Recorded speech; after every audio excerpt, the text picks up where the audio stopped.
Hey guys, welcome back. Before I get into this rant, I just wanted to preface this video by saying that I am not against any of these wrestlers. This video is not against a certain women wrestler or whatever. I understand they're not in charge of their booking, and I just wanted to put that out there in case someone takes this the wrong way, or if any of them so happen to be listening, which I doubt, but if it happens, I'm just prefacing this video. It's not against them.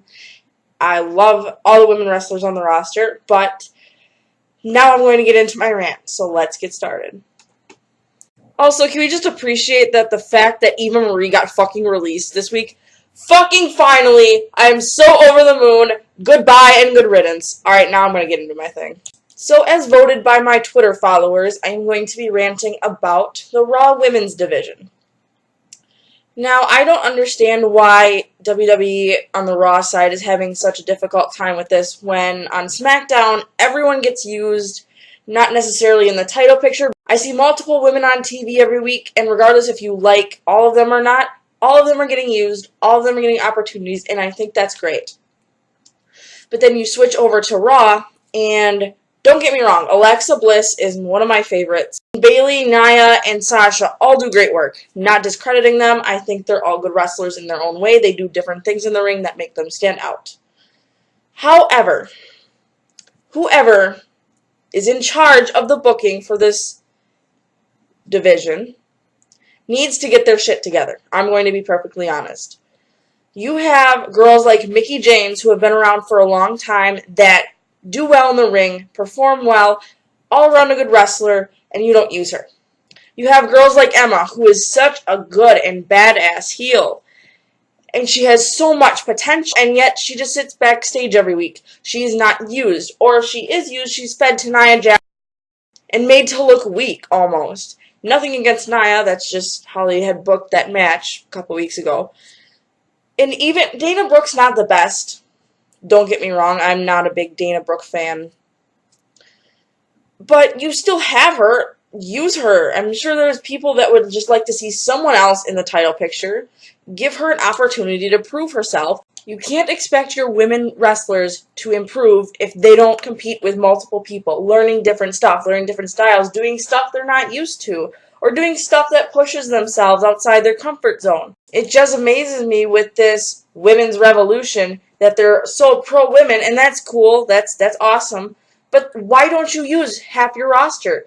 You could bring back Paige, because there's rumors that she's all healed now. Bring her back. Why don't you use Emma? Why don't you use Mickie James? Bring out Summer Rae, for God's sake. Change it up. Do something. Give your women equal opportunities if you are supposedly for this women's revolution. I'm tired of women who work their ass off to just sit backstage because, oh, we're just going to use the same 4 women and none of the rest of you are going to get used. Sorry. Now, I understand with Bayley being injured, Sasha's probably going to get the title shot. Do I necessarily agree with it? No.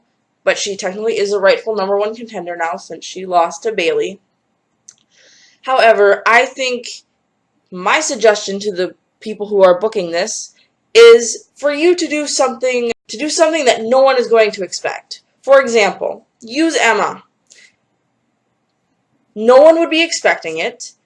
She would get a really nice reaction from the crowd, and I think it would get more people interested in the women's division on Raw because, again, it's someone that they haven't used in a long time. Or you could do the smart thing, too, and bring Paige back, or just do something that no one's going to expect. Because, honestly, it's hard for me to watch the Raw women's wrestling division when it's the same people over and over again. Imagine if they... I know someone on Twitter or someone on YouTube is going to say something along the lines of, well, if you don't like it, don't watch it. Here's the thing. I shouldn't have to watch the same people over and over again. Imagine if they did that for one of the main heavyweight titles.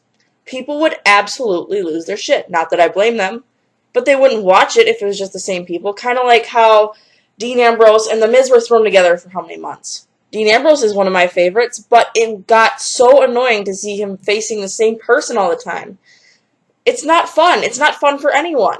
So my suggestion to the people who are booking Raw, and specifically to the people who are booking the women's storylines, here's an idea. Switch up the women every week, or at least until their storyline is over for 1, 2, maybe 3 months at the most. Maybe even get some tag team titles for the women so that it's not just all focused on the main title picture and then it's not a big clusterfuck. And then more women can compete for different things. But again, what do I know? I'm just a fan. And someone in WWE is probably going to end up watching this, like a producer or someone who books the matches, like, ha, you're funny to think that we'd use all these women and to think that we'd actually listen to the fans. Because a lot of times they don't. And I'm going to give you some advice right now to the person who is listening. You do it because A, I'm not the only one who feels this way, and B, it's really fucking annoying, and it's getting old, it's getting boring, and you're going to lose a lot of fans if you don't shape up soon. So anyways, that is my rant for the day. I am done because I'm getting way too heated about this, but hey, I'm passionate, so I guess that's a good thing, right? Let me know what you thought about this rant. If you want to see more, I'm going to do some more Twitter polls for my followers. Really like interacting with you guys, so I'm still going to leave my Twitter in the description, and you can let me know on Twitter what rants you'd like to see in the future, what you thought of this one. So please like, comment, and subscribe to my channel if you're new, and I hope you enjoyed this, and I'll see you guys later.